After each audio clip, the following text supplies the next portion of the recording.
মেষ রাশি, তোমাদের ধ্বংসের গলায় মালা পড়ে আছে। এই নামের একজন তোমাকে সঠিক পথ থেকে সরিয়ে দিতে চায় আর তোমার বাড়ি পরিবারে আগুন লাগাতে চায়। শেষ পর্যন্ত ওটা কে, এই ব্যাপারে পূর্ণ তথ্য আজকের ভিডিওতে দেব। তার নাম বলবো, তোমার সঙ্গে তার সম্পর্ক কি, আর এই সম্পর্ক কবে থেকে। এক এক করে সব তথ্য তোমাকে বলবো। শুধু এই ভিডিওটা শেষ পর্যন্ত দেখে নাও, কারণ কখনো কখনো আমাদের জীবনে সব কিছু ঠিকঠাক চলতে চলতে হঠাৎ করেই পরিস্থিতি খারাপ হয়ে যায়। এই বছরের শুরু থেকে তুমি নিজেই একটা কথা অনুভব করো। তুমি ভাবছিলে নতুন বছর শুরু হলে কিছু বড় করে দেখাবে, কিন্তু ধীরে ধীরে কাজ এগোতেই থমকে যাচ্ছে। তোমার মন সব সময় অস্থির থাকে, ভাবতে থাকো কখন ভালো কিছু হবে, কখন কিছু বড় হবে। আবার খোলা মুখে হাসবার কারণ জীবনেও আসবে। কখনো কোনো কারণ ছাড়াই তোমার মন ভয় পায়, ভয় হয় কোথাও কিছু খারাপ হয়ে যাবে না। পরিস্থিতি খারাপ হতে হতে তুমি নিজের চোখে দেখেছ কিভাবে দুশ্চিন্তা বাড়ছে। সব সময় তোমার মনে একটা ভয় থাকে, যেন কোথাও কিছু ভুল হয়ে যাবে। আর সবচেয়ে অদ্ভুত কথা হচ্ছে, তুমি নিজেও বুঝতে পারছো না শেষমেশ কেন এমন হচ্ছে।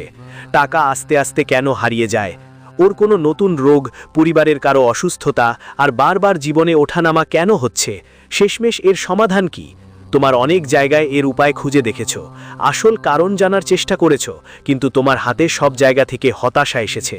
কিন্তু গুরুজির পরিচয়ে তোমার রাশির নাম এসেছে, আর পরিচয়ে যা যা তোমার ভবিষ্যতের কথা বলা হয়েছে সব একদম সত্যি হয়েছে। গুরুজি জানেন কে ওই মানুষ যিনি তোমার পথে বাধা হয়ে দাঁড়াচ্ছেন, কে তোমার জীবনে আগুন জ্বালাচ্ছেন। ওর নামও পরিচয়ে আসছে। তোমাকে শুনলে অনেক অবাক লাগবে, এই মানুষটার সঙ্গে তোমার প্রায়ই দেখা হয়, খুব ঘনিষ্ঠ, এবং ওর নাম শুনে তোমার চোখ থেকেও চোখের জল বেরোবে। কারণ কেউ যখন নিজেরই হৃদয় ভাঙে তখন দুঃখ অনেক বেশি হয়। কিন্তু তুমি চিন্তা করো না, বাগেশ্বর বালাজি তোমার সঙ্গে আছেন, পরমাত্মা তোমার সঙ্গে আছেন। তো আজ কেন ভয় পাবে? তুমি এই ভিডিওটা পেয়েছো এবং তুমি সেই মানুষটার ব্যাপারে জানতে পারছো। এটাও বাগেশ্বর বালাজির ইচ্ছা। আর পরিচয়ে যেসব কথা এসেছে ওগুলো তোমার জন্য। এটা জানাটা খুবই জরুরি, কারণ এক এক কথা সত্যি হতে চলেছে। তুমি তো জানো, একবার পরিচয়ে যে তথ্য চলে আসে সেটাকে আর কেউ ভুলতে পারে না, সেটা সত্য হওয়াই নিশ্চিত। ঠিক তেমনি তোমার জীবনে একজন গদ্দার আছে, যে তোমার ধ্বংসের মন্ত্র জপ করছে। এই কথাও 100% সত্য। জ্যোতিষশাস্ত্রে আর আধ্যাত্মিকে একটা কথা স্পষ্ট বলা হয়েছে, যা কোথাও না কোথাও বিজ্ঞান আর আধ্যাত্মিকতার সঙ্গে জড়িত। যখন কেউ মনেই মনে তোমার সাফল্য দেখে ঈর্ষা করে আর চাই তুমি ধ্বংস হও, তোমার এটা হোক, তোমার ওটা হোক, এমন কামনা করে, তো বারবার কোথাও না কোথাও সেই মানুষের নেতিবাচক শক্তি অদৃশ্যভাবে তোমার উপর প্রভাব ফেলে। মানে কেউ বারবার বলবে যে এই মানুষটা কত এগিয়ে গেছে, এর ভিতরে অহংকার এসে গিয়েছে, এর কাছে এত টাকা কিভাবে এসেছে, এর তো নিচে পড়ে যাওয়া উচিত, এর এটা হওয়া উচিত, তার ওটা হওয়া উচিত। যখন কেউ বারবার আমাদের সম্পর্কে এমন কথা বলে, তখন কোথাও না কোথাও তার খারাপ কথা বা এর বাজে নজর আমাদের উপর প্রভাব ফেলে। আর তোমার সাথেও ঠিক একইটা হচ্ছে।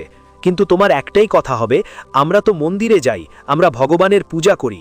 তাহলে আমাদের ওপর এমন ব্যাপারগুলোর প্রভাব শেষ পর্যন্ত কেন পড়ছে? বাগেশ্বর বালাজির ভক্তদের ওপর কখনো এমন কোনো কাজের প্রভাব পড়ে না।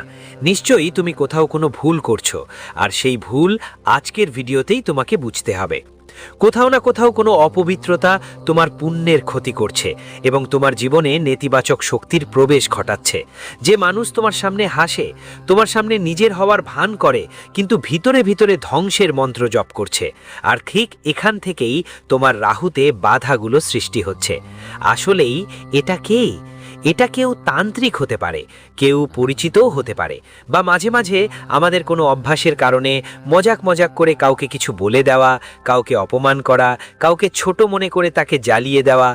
আমাদেরও মাঝে মাঝে কিছু ভুল অভ্যাস থাকে, যার ফলে আমাদের শত্রু তৈরি হয়। তাই আমাদেরও সতর্ক থাকা দরকার এবং সাবধান থাকতে হবে। এমন লোকেরা যারা খুব মিষ্টি মিষ্টি কথা বলে, কিন্তু শুধু দেখানোর জন্য, তাদের মনে আমাদের জন্য ঈর্ষা থাকে। এমন লোকেরা কখনোই আমাদের সরাসরি ক্ষতি করতে পারে না। তাই এসব লোকদের কখনো আমাদের সরাসরি কোনো ক্ষতি হচ্ছে না। তাই ওরা ধীরে ধীরে আমাদের মধ্যে থেকে আমাদের দুর্বল করে দিচ্ছে, তোমার শক্তি শেষ করে দিচ্ছে, তোমার পথ ভ্রান্ত করে দিচ্ছে আর ধীরে ধীরে তোমার জীবন নষ্ট করে দিচ্ছে। আজকের ভিডিওতে তোমরা ওদের নাম জানবে, তাদের সম্পর্কে তথ্য পাবে আর বুঝতে পারবে তোমার সেই ভুলটা কোনটা যার কারণে তুমি শিকার হচ্ছ। তোমার ওপর ভগবানের করুণাও কাজ করছে না, কুলদেবী দেবতার করুণাও কাজ করছে না। সেই তথ্যটাও আমি তোমাদের জানাবো, একটু সময় দাও। যদি তুমি বাগেশ্বর বালাজির ভক্ত হও তাহলে এই ভিডিওটা শেষ পর্যন্ত দেখো। প্রথমেই একটু লাইক দাও এই ভিডিওটাকে, আর কমেন্ট বক্সে যেই 3 বার লিখবে জয় বজরঙ্গ বলি, আজ তার জন্য একটা বড় সুখবর আসবে। এই দুনিয়ায় কখনো কখনো আমরা সবাই যে হাসে তাকে নিজের ভাবি, মনে করি যে যে আমাদের হাসি মুখে কথা বলছে সে ভবিষ্যতে সাহায্য করবে, কিন্তু অনেক বেশি বিশ্বাস করাও অনেক সময় বড় ক্ষতির কারণ হয়। তাই খেয়াল রেখো, সাফল্যের গলাগুলি করো না। অনেকেই একটু গাড়ি নিয়ে সবাইকে ভিডিও বানিয়ে দেখায়, কখনো কখনো কিছু মানুষ কোথাও কোনো ডিল করেন, দেখো আমরা তো এইটা প্লট নিয়েছি, আমরা এত জমি কিনেছি, আমরা এত দামি বাড়িতে এসি লাগিয়েছি, বিভিন্ন ধরনের কথা সবাইকে শোনায়, যার ফলে মানুষদের মনে একটা ধারণা তৈরি হয় যে ওরা অনেক টাকা আয় করে, ওদের কাছে অনেক টাকা আছে, তাই ওরা আমাদের উপর বুড়ো নজর দেয় আর আমাদের কাজ খারাপ হতে শুরু করে। তোমার খুব খেয়াল রাখতে হবে, এটা আসলে একটু ভয় ভীতি নিয়ে খেলা। অনেকেই একটু কিছু ভুল হলেই ভয় পেয়ে যায় যে নিশ্চয়ই কারো বুড়ো নজর পড়েছে আর পরিশ্রম করা বন্ধ করে দেয়। তুমি পজিটিভ থাকো, প্রতিটা পরিকল্পনায় ঈশ্বরকে মনে করো, বাগেশ্বর বালাজিকে স্মরণ করো, কারণ পরিচয়ে তোমার ভবিষ্যৎ সম্পর্কিত এক বড় খবর এসেছে, আর সেটা হলো তোমার ব্যবসা সফল হতে চলেছে। ব্যবসায় তুমি উন্নতি করবে। তোমাকে শুধু তোমার মনকে দুর্বল হতে দিতে হবে না, কারণ তোমার আত্মবিশ্বাসই তোমার সবচেয়ে বড় ঢাল। আর যারা আছে, যারা বিশ্বাসঘাতক, যারা তোমার বিনাশের প্রসঙ্গে কথা বলছে, তারা কোথাও না কোথাও তোমার আত্মবিশ্বাস কাটার চেষ্টা করবে। তারা তোমার মধ্যে ভয় তৈরি করবে এবং বলবে যে এই কাজ তুমি করো না। অর্থ কোথাও হাতছাড়া হয়ে যেতে পারে। তোমাকে বলা হবে এই পথে যেও না, তুমি পিছলে পড়বে, কারণ এই পথে হাজার হাজার মানুষ পিছলে গিয়েছে। কিন্তু তুমি নিজের অভিজ্ঞতা আর পরিশ্রম দিয়ে যে কোনো কিছুই পেতে পারো। তাই ভুল মানুষের ভুল পরামর্শে কান দেবে না। প্রতিদিন কমপক্ষে 10 মিনিট চুপচাপ বসে মনকে শান্ত করতে শিখতে হবে, কারণ তোমার মন স্থির নয়। তোমার একটা খুব খারাপ অভ্যাস আছে, কেউ এসে তোমাকে বলে এটা করো না, তুমি তার কথায় ভুয়ো হয়ে নিজের সিদ্ধান্ত পরিবর্তন করো।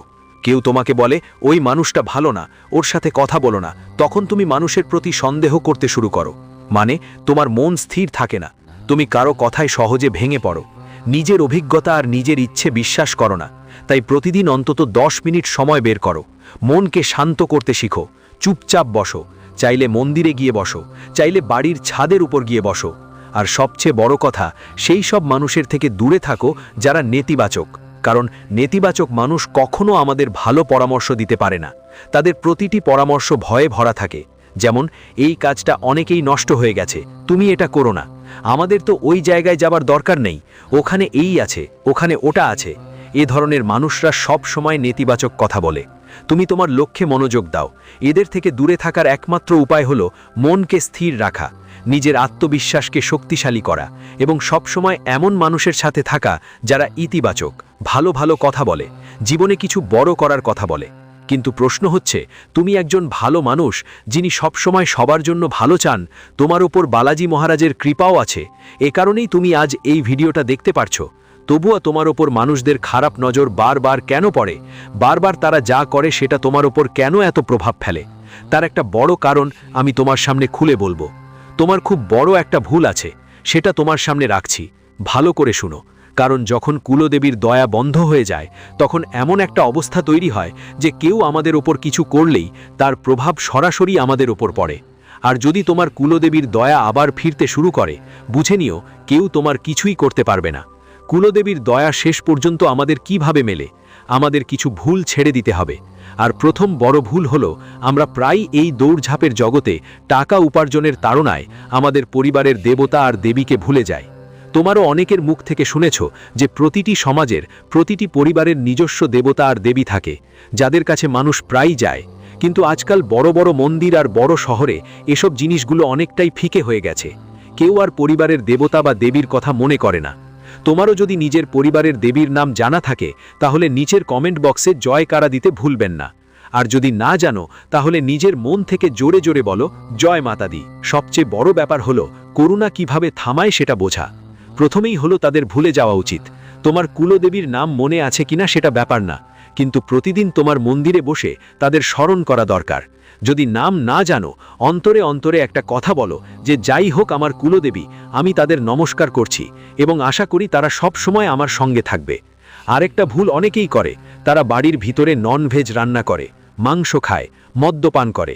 এমন লোকদের ঘরে ঘরে কুলদেবী রুষ্ট হয়ে যায়, কারণ আজ থেকে অনেক বছর আগে তোমার পূর্বপুরুষরা প্রধানত শাকাহারী ছিলেন, তাদের উপর তোমার কুলদেবীর দয়া ছিল। সময় বদলাচ্ছে, তুমি আধুনিক হচ্ছ, কিন্তু এর মানে এই নয় যে তোমরা তোমার ঘরে তামসিক প্রবৃত্তি ঢুকতে দেবে। যেখানে মাংস আর মদ খাওয়া হয় সেই ঘরে কখনোই দেবীর শক্তি থাকে না, সেই লোকদের ওপর কখনো দেবতাদের করুণা হয় না। এমন ঘরে নেতিবাচকতা, খারাপ শক্তি, বাজে নজর, অভিশাপ, তন্ত্র সব থাকে। মন্ত্রের ফলাফলই দেখা যায়, তাই এই দ্বিতীয় ভুলটা তোমাকে থামাতে হবে। আর তৃতীয় ভুলটা হচ্ছে আমাদের পূর্বজদের কথা ভুলে যাওয়া, যারা আমাদের এই পৃথিবী থেকে চলে গেছেন। যখনই গার্সের দিন আসে, যখনই অমাবস্যার দিন আসে, তোমাকে তোমার পিতৃপুরুষদের জন্য গোরক্ষালয় গিয়ে গরুকে হরিত চারা অবশ্যই খাওয়াতে হবে। ঘরে ধূপ ধ্যান করাও জরুরি, কারণ আমাদের বড় বড় বুড়োদের আমরা সম্মান করব, আমাদের মা বাবার সম্মান করব, তবেই আমাদের কুলদেবী আমাদের প্রতি সন্তুষ্ট থাকবেন। আমরা যদি তাদের ভুলে যাই বা মা বাবার অবমাননা করি, তখন এখানে কুলদেবীর করুণা থেমে যায়। এমন হলে আমাদের ওপর লোকের খারাপ দৃষ্টি পড়ে, এটা হলে তান্ত্রিক ক্রিয়ার প্রভাব পড়ে। কেউ যে কোনো সময় আমাদের নিচে নামাতে পারে, ষড়যন্ত্রে ফাঁসাতে পারে, কিন্তু একবার কুলদেবী বা কুলদেবতার করুণা আমাদের পেয়ে গেলে আমাদের ওপর আর আমাদের পরিবারের ওপর সুরক্ষার ঢাল তৈরি হয়। তখন কেউ যতই চেষ্টা করুক আমাদের ওপর তার কোনো প্রভাব পড়ে না। এই জন্য তোমাকে শুধু এতটুকুই কাজ করতে হবে যে প্রতিদিন তোমার বাড়ির পূজাস্থলে পরিষ্কার তেলের প্রদীপ জ্বালাতে হবে, নিজের কুলদেবীর কথা মনে রেখে। আরেকটা কথা, বাড়ির মহিলাদের সব সময় তোমাকে সম্মান করতে হবে, আর যেখানেই রাস্তায় প্রাণী পশু দেখতে পাবো তাদের যত্ন নিতে হবে, খাওয়াতে হবে, দরিদ্রদের সাহায্য করতে হবে। আর সবচেয়ে বড় কথা, তোমার মুখ থেকে কখনো কারোর জন্য অশালীন কথা বেরোবে না। মাঝে মাঝে কথা বলার সময় আমরা গালি দিয়ে ফেলি, তোমার ভাষা পবিত্র রাখতে হবে, কারণ ভাষা পবিত্র হলে তোমার কাজও নিজে নিজে পবিত্র হয়ে যাবে। তুমি যদি এভাবে করো, তাহলে তোমার যেসব বাধা ছিল, যেই কারণে তোমার কাজ আটকে যাচ্ছে আর শত্রুর ইচ্ছা সফল হচ্ছে, সেটা এখানে কেটে যাবে। তোমাকে আবার কুলদেবীর অনুগ্রহ লাভ হবে, যার ফলে কেউ তোমাকে খারাপ চোখে দেখলেও তার প্রভাব তোমার ওপর পড়বে না, কেউ তোমার ওপর কোনো কাজ করলেও তার প্রভাব তোমার ওপর পড়বে না। সব কিছু ঠিকঠাক হয়ে যাবে। তোমাকে শুধু সেই কাজটাই করতে হবে যা গুরুজি তোমাকে বলেছেন। এখন আমরা তোমাকে সেই গদ্দারের নাম জানাবো, আর তুমি ভিডিওটা এ পর্যন্ত দেখেছো, তাই আমরা বুঝতে পারছি যে ওই গদ্দারের নাম জানতে চাও তুমি কতটা আগ্রহী হয়ে উঠছো। কিন্তু সবচেয়ে আগে এতটা খেয়াল রাখতে হবে যে তার নাম জানার পর, তার সম্পর্কে তথ্য সংগ্রহ করার পর তুমি তার সঙ্গে সম্পর্ক না ছেড়ে দাও। তুমি শুধু তার সঙ্গে একটু কম কথা বললেই হবে, কারণ যখন সে বুঝবে তুমি তার থেকে দূরে সরে যাচ্ছ, তখন সে নিজেই নিজের পথ খুঁজে নেবে আর তোমার থেকে দূরে সরে যাবে। কিন্তু তুমি যদি খুব বেশি তাকে দেখিয়ে দাও যে তুমি তার ব্যাপারে অনেক কিছু জানো, তাহলে তোমার জন্য আর তার জন্য সমস্যা বাড়তে পারে। তাই প্রথমেই তোমার কুলদেবীর কৃপা পাওয়াটা জরুরি, আর দ্বিতীয়ত নিজের আত্মবিশ্বাসকে দুর্বল করতে হবে না। সাথে সাথে নিজের মনকে স্থির রাখতে হবে, যাতে কেউ তোমাকে বিভ্রান্ত করতে না পারে, এবং নেতিবাচক মানুষদের থেকে দূরে থাকতে হবে। যে গদ্দারের নাম, যার থেকে তোমার জন্য ঝুঁকি আসছে, তার নাম ইংরেজির এই অক্ষর দিয়ে শুরু হয়। এটা একদম নিশ্চিত যে তোমার জীবনে এমন একজন মানুষ আছে যার নাম ইংরেজির এস অক্ষর দিয়ে শুরু হয়। গুরুজির পরিচয়েও তার নাম এসেছে। তোমার চারপাশে নানা ধরনের মানুষ আছে, কিন্তু কেন শুধু এস নামের এই ব্যক্তির নাম পরিচয়ে এসেছে? কারণ তোমার গ্রহের গতি সম্প্রতি এটা তো ব্যালেন্সড, কিন্তু এর গ্রহগুলো জটিল অবস্থায় আছে, তাই তোমার এর সাথে একদমই জমবে না। আসলে আমাদের কার সাথে বন্ধুত্ব হবে, কার সাথে শত্রুতা, এগুলো অনেকটাই গ্রহগুলোর মিলেমিশে নির্ভর করে। এই মানুষটার তোমার সাথে একদম মিলবে না, তাই বারবার তোমাকে ধ্বংস করার জন্য নানা রকম পরিকল্পনা করবে, তোমাকে নিচে পড়তে দেখে হাসবে আর তোমার বিনাশে খুশি হবে। এই এস নামের মানুষটা তোমার বাড়ির একটা অংশ, খুব কাছের আত্মীয়। এর বয়স 30 থেকে 40-এর মধ্যে। বছরের মাঝামাঝি সময়, উচ্চতা একটু বেশি, স্বাস্থ্যের ব্যাপারে মাঝে মাঝে কোনো না কোনো রোগে ভোগে, কিন্তু এটা তার নিজের কাজের ফল, কারণ নিজের জিভের ওপর নিয়ন্ত্রণ রাখতে পারে না, অন্যদের উন্নতি দেখতে পারে না, অন্যদের ভালো অবস্থায় দেখে মানতে পারে না। যার ফলে তার কাজগুলো বারবার তাকে বিভিন্ন রোগে আক্রান্ত করে। তোমার পরিবারে যে এস নামের মানুষ আছে ওর থেকে একটু দূরে থাকা ভালো।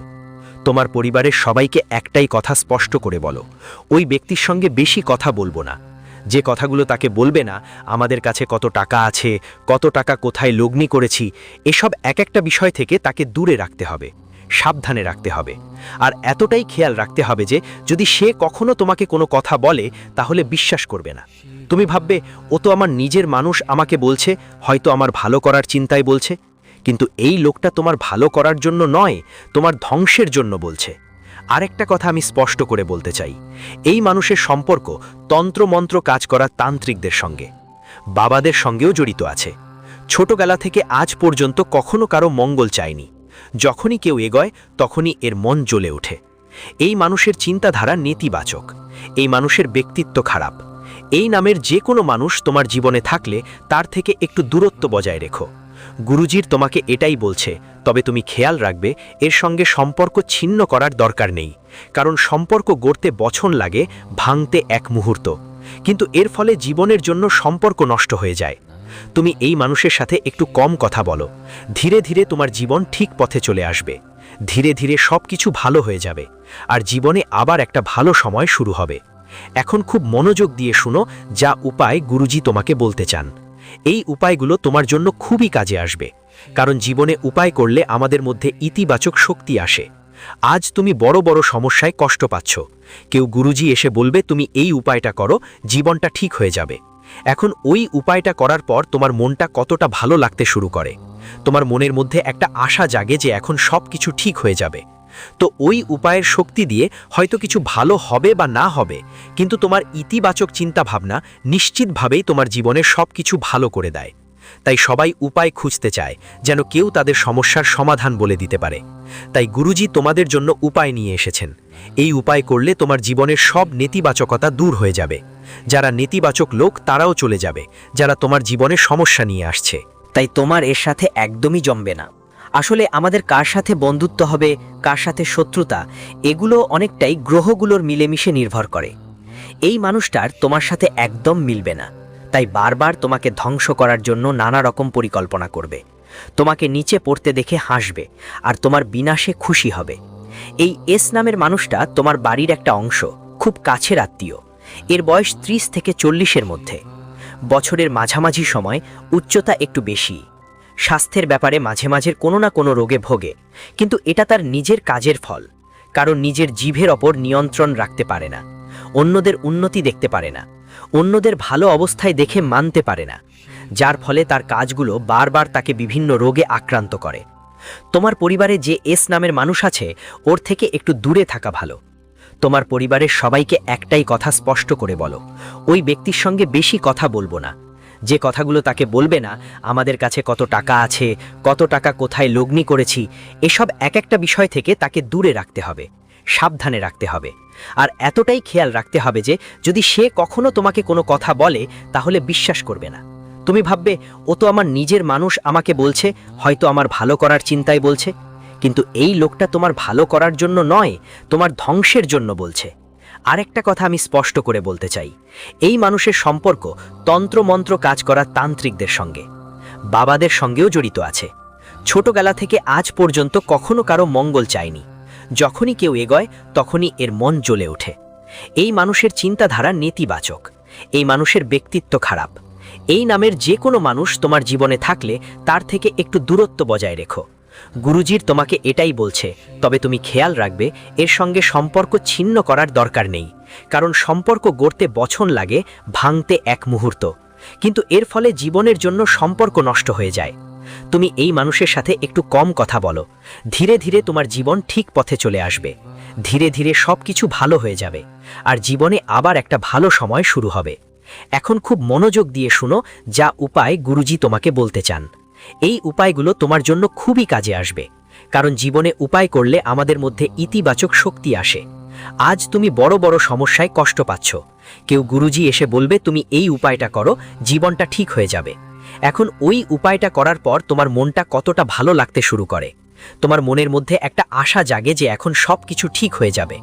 তো ওই উপায়ের শক্তি দিয়ে হয়তো কিছু ভালো হবে বা না হবে, কিন্তু তোমার ইতিবাচক চিন্তাভাবনা নিশ্চিতভাবেই তোমার জীবনের সব কিছু ভালো করে দেয়। তাই সবাই উপায় খুঁজতে চায়, যেন কেউ তাদের সমস্যার সমাধান বলে দিতে পারে। তাই গুরুজি তোমাদের জন্য উপায় নিয়ে এসেছেন।